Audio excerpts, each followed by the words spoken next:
Sur l'autoroute vers la Suisse, mon mari a pâli et a murmuré. Sors maintenant, prends la sortie. Je l'ai écouté, et ce choix a sauvé nos vies. Depuis ce jour, je n'ai plus jamais regardé mes parents de la même façon. Je m'appelle Élise Martin, j'ai 42 ans, et ce matin-là, je pensais vivre une journée banale. Nous roulions sur l'A40 en direction de Genève, où mes parents nous avaient invités pour un grand déjeuner de famille. J'étais au volant, comme toujours. Julien, mon mari, somnolait un peu sur le siège passager. Nos 3 enfants, Léa 10 ans, Thomas 7 et la petite Camille 5 ans, s'étaient installés à l'arrière avec leurs coussins de voyage. Ils regardaient un dessin animé sur la tablette en grignotant des croissants encore tièdes et en se disputant pour savoir qui boirait le dernier jus de pomme. L'ambiance était celle d'un départ en vacances. Un peu de chaos, mais beaucoup d'excitation. Je m'étais promis d'endurer les bavardages incessants de mes parents, les parfaites histoires de famille de ma sœur Sophie, et de sourire comme si tout allait bien. Je regardais défiler les panneaux verts annonçant la Suisse. Encore 1 heure, et nous serions attablés, jouant notre rôle de famille idéale. J'étais loin d'imaginer que quelques kilomètres plus tard, tout basculerait. Julien n'est pas du genre à s'affoler. Depuis 15 ans que nous sommes mariés, je l'ai toujours vu garder son calme, même quand la voiture tombait en panne sous la pluie ou quand l'un des enfants se mettait à hurler en pleine nuit. Alors quand j'ai entendu sa voix ce jour-là, j'ai tout de suite su que quelque chose n'allait pas. Il a tourné légèrement la tête vers moi, le visage pâle comme la craie. Ses yeux fixaient l'autoroute devant nous, mais sa main s'est crispée sur la coudoir. « Élise, sors. Prends la prochaine sortie. » Maintenant, j'ai d'abord cru à une mauvaise blague. Nous étions en plein trafic, les enfants riaient derrière, et tout semblait normal. Pourtant, son ton n'admettait pas de discussion. Il n'a pas crié, mais ses mots vibraient d'une urgence glaciale. Mon cœur s'est emballé. Mais pourquoi? Qu'est-ce qui se passe? Ai-je chuchoté, de peur d'alerter les enfants. Julien a secoué la tête, serrant les mâchoires. Fais-moi confiance, ne pose pas de questions. Tourne à cet instant, j'ai aperçu le panneau. Annecy. Dernière sortie avant la frontière. Mes mains sont devenues moites sur le volant. Sans réfléchir, j'ai mis le clignotant à gauche, puis j'ai quitté l'A40. La voiture s'est engagée sur une route plus étroite, bordée de pins. Le silence s'est abattu dans l'habitacle, seulement brisé par le bruit du dessin animé à l'arrière. J'avais l'impression d'étouffer. Je savais une chose. Julien venait de nous sauver d'un danger que j'ignorais encore. Nous avions quitté l'autoroute et roulions désormais sur une petite route de montagne. La voie serpentait entre les sapins, s'élevant par moments, puis redescendant vers des clairières désertes. Aucun autre véhicule en vue, juste nous, perdus dans ce décor immobile. Je jetai des regards furtifs vers Julien. Il fixait la route devant lui, la mâchoire serrée, sans prononcer un mot. Chaque seconde de silence alourdissait l'air dans l'habitacle. Les enfants, eux, ne se rendaient compte de rien. Camille chantonnait en regardant son dessin animé. Thomas faisait mine de dormir. Et Léa, déjà fine observatrice, me demandait doucement. « Maman, pourquoi on ne va plus vers Genève ?» Ma gorge s'est serrée. Je n'ai pas su quoi répondre. Heureusement, Julien a coupé court. « On fait un petit détour. Ne t'inquiète pas, ma puce. » Nous avons fini par atteindre un petit parking de randonnée, vide, perdu au milieu des bois. J'ai coupé le moteur. Le silence qui a suivi m'a paru assourdissant. Julien a inspiré profondément, puis il a tourné la tête vers moi. Ses yeux brillaient d'une inquiétude que je ne lui avais jamais vue. « Élise, ouvre le coffre. » Mon cœur s'est mis à battre à tout rompre.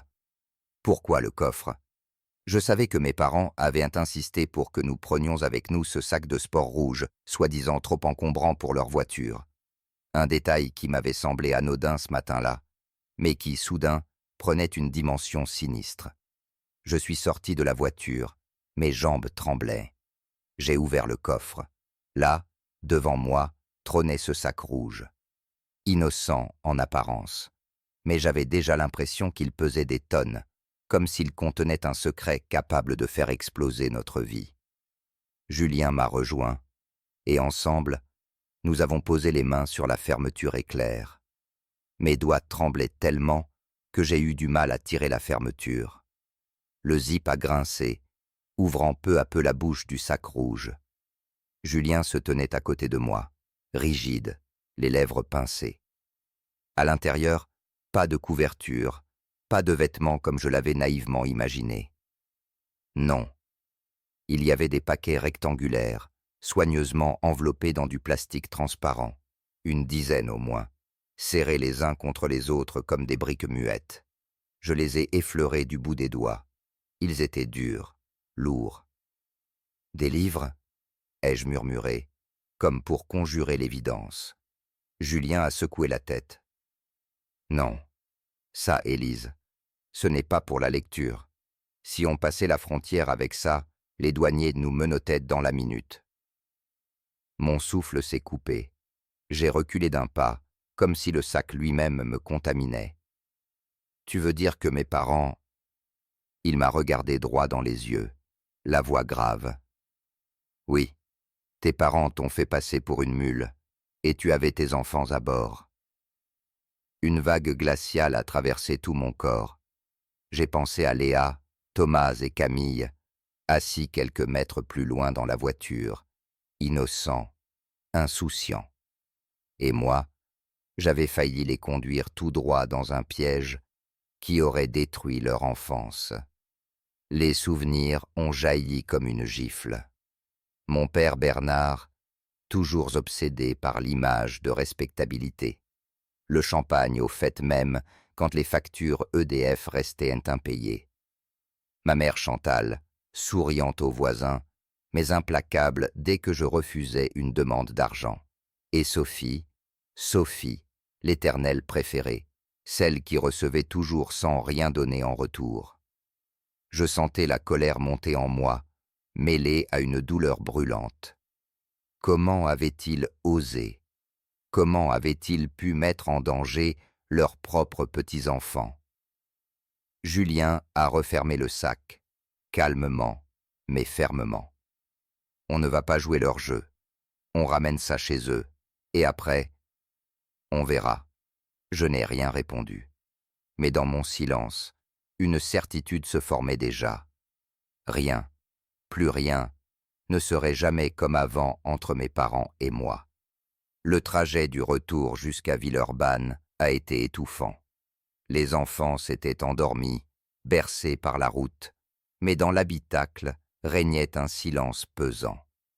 J'avais l'impression que chaque kilomètre rallongeait la distance qui me séparait de mes parents. Quand nous nous sommes garés devant leur maison, mon cœur battait si fort que j'entendais son écho dans mes tempes. Julien a pris le sac rouge, l'a posé devant la porte d'entrée et a sonné.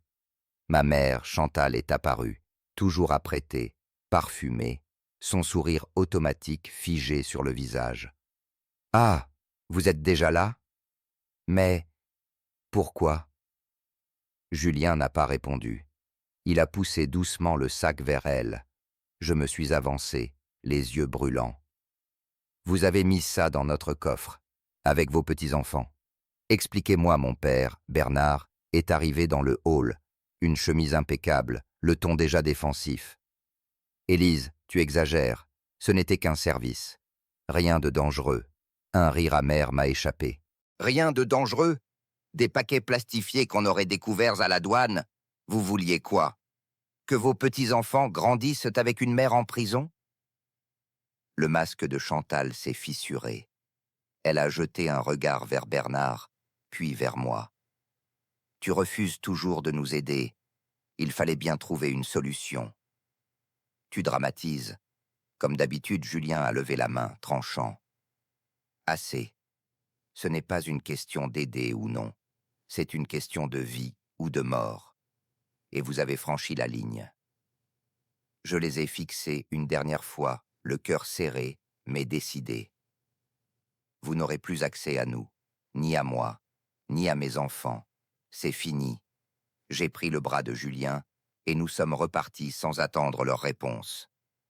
Derrière nous, la porte s'est refermée dans un silence glacial, mais je savais qu'un mur venait de se dresser entre nous. Je croyais que mes mots à Villeurbanne avaient été clairs, définitifs.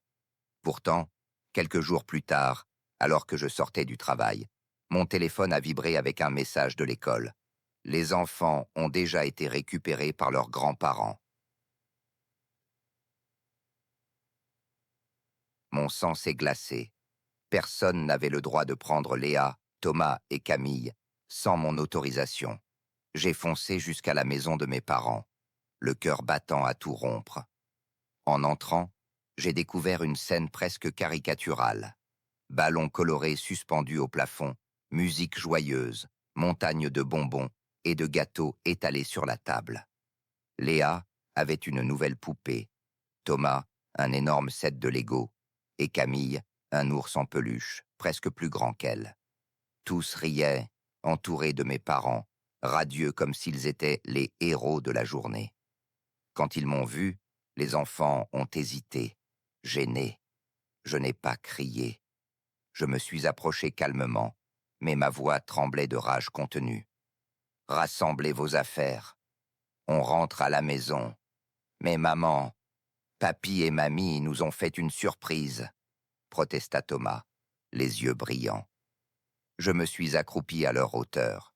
« Je sais, mon cœur, mais ce n'est pas parce qu'on vous donne des cadeaux que c'est bien. Venez, maintenant je les ai laissés garder leurs jouets. Je ne voulais pas les punir pour quelque chose qu'ils ne comprenaient pas, mais j'ai pris chacun par la main et je les ai conduits dehors. Derrière moi, j'ai senti le regard de ma mère, glacial, presque victorieux, comme si elle avait marqué un point dans un jeu malsain. Dans la voiture, Léa m'a demandé d'une petite voix. « Maman, pourquoi tu es fâchée? Papy et mamie, ils veulent juste qu'on soit heureux. » Je me suis mordu la lèvre pour ne pas pleurer. Comment expliquer à mes enfants que leurs propres grands-parents utilisaient leur amour comme une arme contre nous? Ce soir-là, j'ai attendu que les enfants dorment. Puis, assise face à Julien dans le salon, j'ai lâché la seule conclusion possible. Il faut partir, loin. Définitivement, Julien me fixait en silence, son verre d'eau à la main. Je voyais dans ses yeux qu'il pensait la même chose que moi, mais qu'il pesait chaque mot avant de le prononcer. « Tu es sûre, Élise? Ce serait tout quitter. Ton travail, l'école des enfants, nos habitudes. » Je me suis redressé, la voix ferme. Je n'ai jamais été aussi sûr. Tant que nous resterons ici, mes parents trouveront un moyen de s'immiscer dans notre vie. Ils ne reculeront devant rien. Aujourd'hui, c'était des cadeaux. Demain, ce sera quoi? Julien a hoché la tête lentement. J'ai justement une opportunité. Mon entreprise m'a parlé d'une mutation à Rennes. Ou alors, Aix-en-Provence. Les deux sont possibles. J'ai repoussé jusqu'ici, mais peut-être que le moment est venu. Un silence a suivi, ponctué seulement par le tic-tac de l'horloge. Puis un soulagement inattendu m'a envahi. Alors allons-y, prenons ce départ comme une chance. Les enfants auront une nouvelle école, de nouveaux repères. Et nous, une vie sans peur de voir surgir mes parents à chaque coin de rue. Cette nuit-là, j'ai regardé mes enfants dormir, leur respiration paisible, leurs joues rosées. J'ai juré intérieurement de leur offrir une enfance différente de la mienne. Une enfance où l'amour ne serait pas conditionné par des manipulations ou des menaces déguisées. Le lendemain, Julien a accepté officiellement la mutation. En quelques semaines, nous avons rangé, vendu, trié. Chaque carton fermé était comme une porte qu'on refermait sur le passé. Et un matin, sous un ciel clair de fin d'été, nous avons quitté Lyon. Les enfants étaient excités, presque comme pour de vraies vacances. Moi, j'avais le cœur lourd mais décidé. Nous roulions vers notre nouvelle vie, vers la Bretagne. avec la certitude que c'était le seul chemin possible pour protéger notre famille. Lorsque nous sommes arrivés à Rennes, un air différent flottait déjà autour de nous, plus doux, plus ouvert. Les maisons de pierre, les ruelles pavées, les marchés colorés, tout respirait une sérénité que j'avais presque oubliée. Nous avions trouvé une maison simple mais lumineuse, avec un petit jardin où Camille s'est immédiatement mise à courir. Léa, curieuse, a commencé à dessiner l'arbre au fond du terrain, et Thomas, ravi, s'est installé dans sa chambre en déclarant « Ici, c'est mon royaume ». Pour la première fois depuis longtemps, je les voyais insouciants. Julien aussi semblait différent. Son visage, habituellement tendu depuis des mois, s'était détendu. Il parlait avec enthousiasme de son nouveau poste, de ses collègues, qu'il avait accueillis avec chaleur. Le plus grand soulagement venait de ses parents, qui habitaient en Provence, mais passaient régulièrement voir leurs petits-enfants. Eux n'avaient de rien de commun avec Bernard et Chantal. Généreux sans arrière-pensée, attentifs sans envahir. Ils apportaient des gâteaux faits maison, lisaient des histoires aux enfants, mais jamais je n'ai senti la moindre manipulation. Je respirais, je recommençais à dormir sans sursauter au moindre bruit de téléphone. Le passé semblait s'éloigner. Un soir d'automne, alors que je rangeais la vaisselle après un dîner tranquille, Léa s'est approchée de moi et a glissé sa petite main dans la mienne. « Maman, j'aime bien notre nouvelle maison. Ici, on dirait qu'on est en sécurité. » J'ai senti mes yeux s'embuer. Oui, ma fille avait raison. Pour la première fois, nous avions bâti un vrai refuge. Mais au fond de moi, je savais que mon histoire avec mes parents n'était pas close. Les fantômes de Lyon finiraient par frapper à nouveau. Les mois passaient, et notre vie en Bretagne avait trouvé son rythme. Les enfants grandissaient, heureux, loin des tensions. Julien et moi avions retrouvé cette complicité simple que j'avais cru perdue. J'avais presque réussi à enfouir le souvenir de ce sac rouge et des manipulations de mes parents. Un matin d'hiver, en ouvrant ma boîte mail, j'ai reconnu une adresse familière. Sophie. Le message était bref, rédigé à la hâte.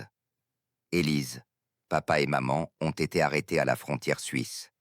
Ils avaient des valises pleines. Je t'en prie, aide-les. Tu es la seule qui puisse faire quelque chose. Manta. Mes mains sont restées un instant suspendues au-dessus du clavier. J'ai pensé à mes parents, à leur regard froid, à leurs mensonges, à leur sourire figé quand ils avaient glissé ce sac empoisonné dans ma voiture. Et surtout, j'ai pensé à mes enfants, à leur vie qui aurait pu être brisée pour satisfaire l'orgueil et la cupidité de Bernard et Chantal. J'ai inspiré profondément, puis j'ai rédigé ma réponse. Une seule phrase. J'ai déjà aidé une fois, plus jamais. J'ai cliqué sur envoyer. Un poids immense est tombé de mes épaules. J'avais choisi, enfin, de ne plus être la fille obéissante, mais la mère protectrice. Depuis ce jour, je n'ai plus jamais regardé mes parents de la même façon.